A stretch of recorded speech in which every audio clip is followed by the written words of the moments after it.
dipikirkan banget ya Pak sama gubernur. Saya kira gubernur belum pernah ada yang sampai ke sana bahwa RW itu perlu operasional yang besar. RW kalau di kampung-kampung itu berbasis pada pedesaan, sudah ada undang-undang desa. Di DKI kan tidak.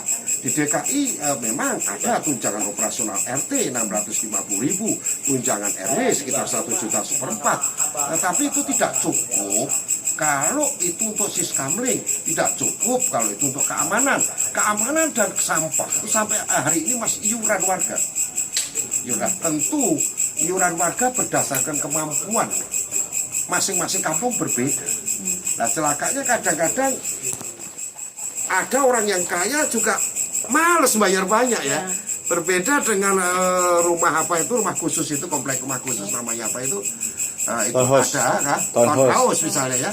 Townhouse itu memang dia kan bayar maintenance yang cukup mahal 500 sampai. Kalau di level RW itu kan bayar ada 150, ada yang 25, ada yang 50, sehingga tidak akan mencukupi. Sekarang 5 satpam saja menguasai 15 RW misalnya, 15 RT itu kan cukup luas. Nah, satu RT itu bisa 2.000, 3.000 penduduk, atau katakanlah sampai 20 kali 400 kakak atau rumah. Itu 5 orang hanya malam hari, nggak bisa.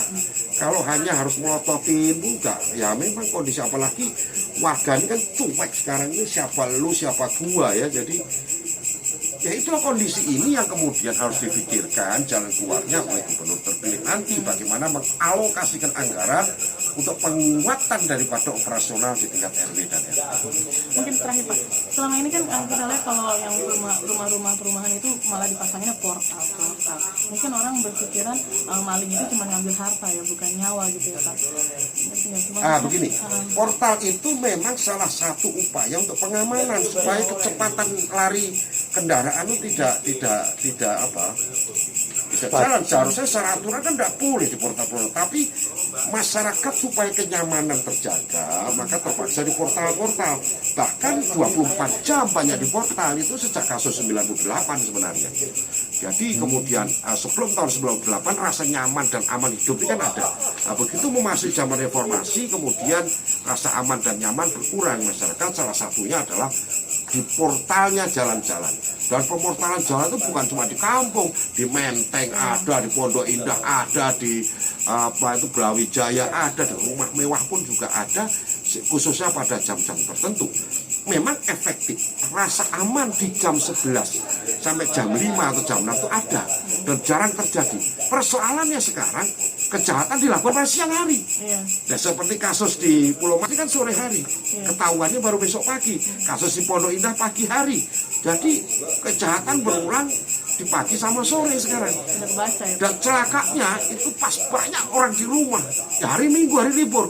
Ini saya kira gila yang perampoknya ini. Gila. Tapi ya dia mungkin naas juga, akhirnya mati juga perampoknya kan.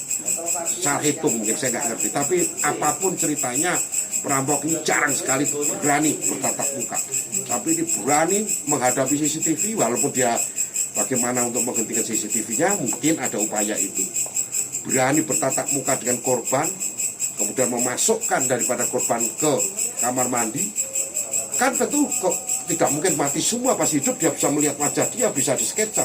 Apapun ini, pertama kurang ajarnya udah berlewatan, udah bukan manusia ini. Perampok udah bukan manusia lagi. Karena perampok juga ada rasa takut sebenarnya, tapi ini nggak ada rasa takutnya sama sekali. Orang yang mengatakan tidak pernah takut bukan manusia, siapapun dia. Bisa narkoba. Iya, oke sip. Terima kasih.